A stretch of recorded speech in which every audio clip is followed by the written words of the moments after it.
اگر سچے حسینی بن جاؤ تو اقتدا تو ہوگی، لیکن جو بات مجھے عرض کرنی ہے وہ یہ، راستہ روکا اور اس کے بعد پھر پیغام آیا کہ امام حسین کو کوفہ کی طرف آنے مت دینا، کسی اور راستے کی طرف لے جاؤ، کسی اور راستے کی طرف وہ زبردستی لے گیا۔ پھر وہ میدان آیا جس کو کربلا کہا جاتا ہے، امام حسین وہاں اتر گئے اور ایسی جگہ پر آپ کو اتارا گیا جہاں پانی نہ ملے، دریا کے اوپر سارے یزیدی فوج کا قبضہ۔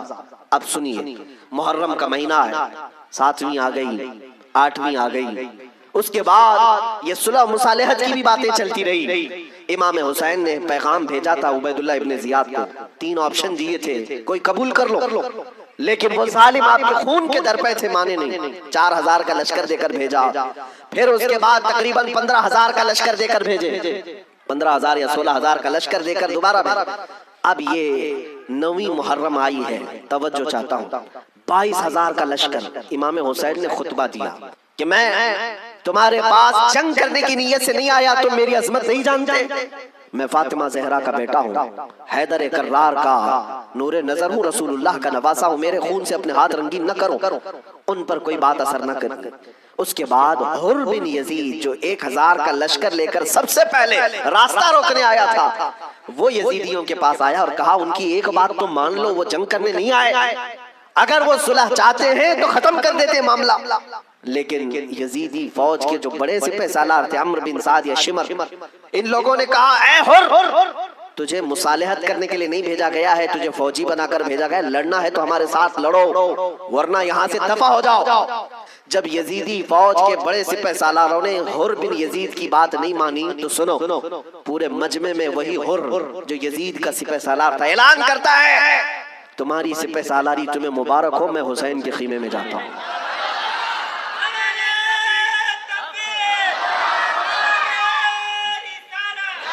توجہ، حر بن یزید نے کہا مجھے اب نظر آ رہا ہے کہ حق اور حقانیت حسین کے خیمے کی طرف ہے، مجھے جانے دو۔ ان لوگوں نے کہا تم جا سکتے ہو۔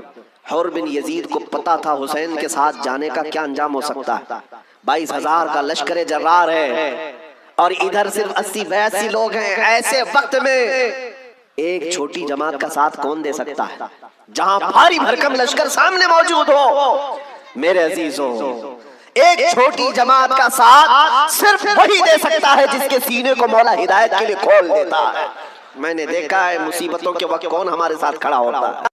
لوگوں کی نظروں میں بہت بڑی بڑی حکومتیں ہوتی ہیں، ارے بہت سارے لوگ تو ڈر جاتے ہیں ان کے ساتھ کھڑے ہو جائیں، فوٹو میں آ جائیں گے تو کل کیس ہمارے اوپر بھی ہو جائے گا۔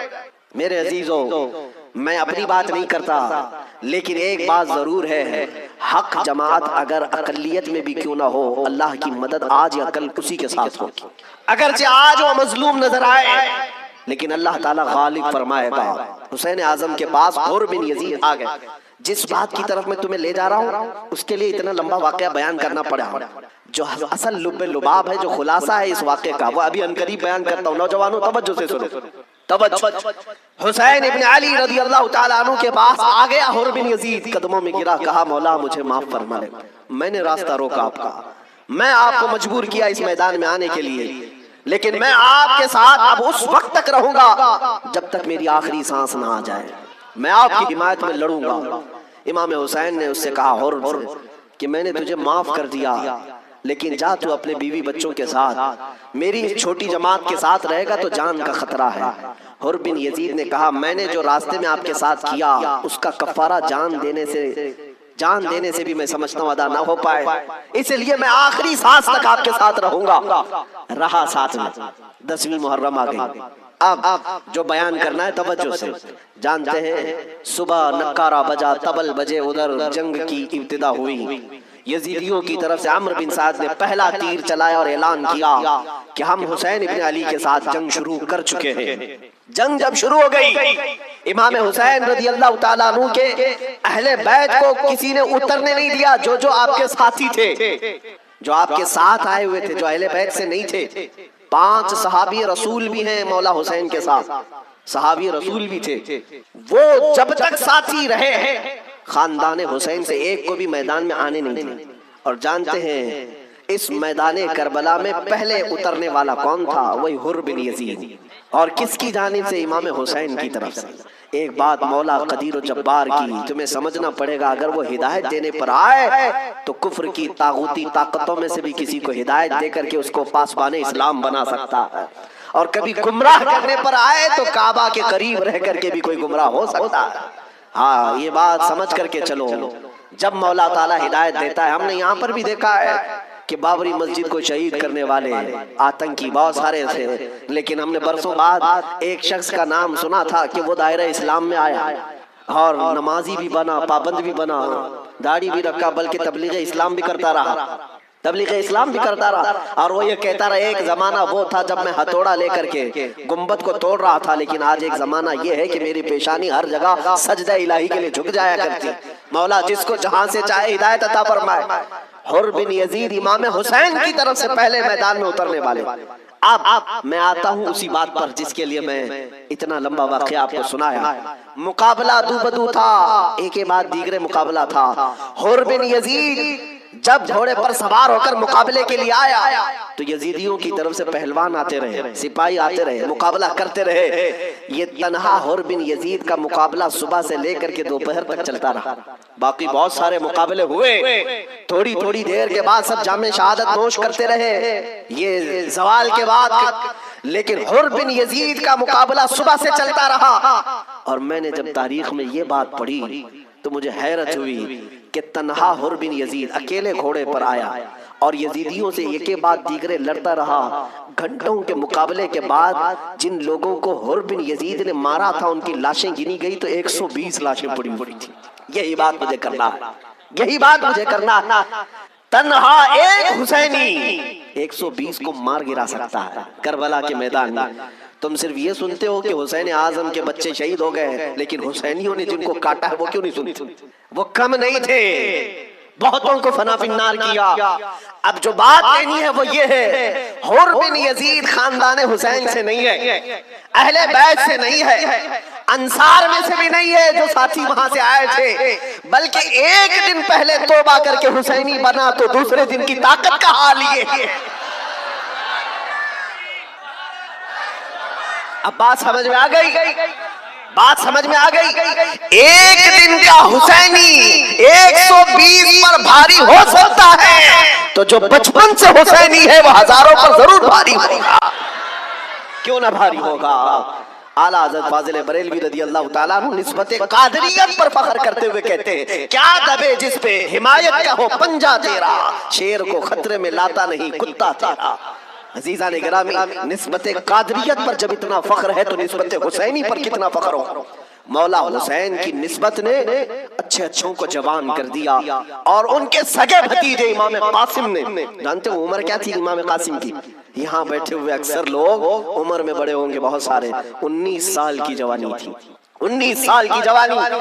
تاریخ نگاروں نے لکھا ہے امام قاسم جب گھوڑے پر بیٹھ کر کے آئے تھے تو یزیدی خیمے میں ایسی کھلبلی مچی، لوگ یہ کہتے تھے کہ قاسم بن حسن، امام حسن کے بڑے بیٹے امام قاسم، میں نے یہ بھی روایت پڑھی، امام قاسم جب گھوڑے پر صرف پہلو بدلتے تھے، پہلو بدلنے، گھوڑے پر ادھر سے ادھر اس طرح پہلو بدلنا، تو یزیدی خیمے کے لوگ کہتے ہیں جب قاسم بن حسن گھوڑے پر پہلو بدلتے تھے تو ایسا لگتا تھا کہ بجلی چمک رہی ہے، بجلی چمک رہی ہے۔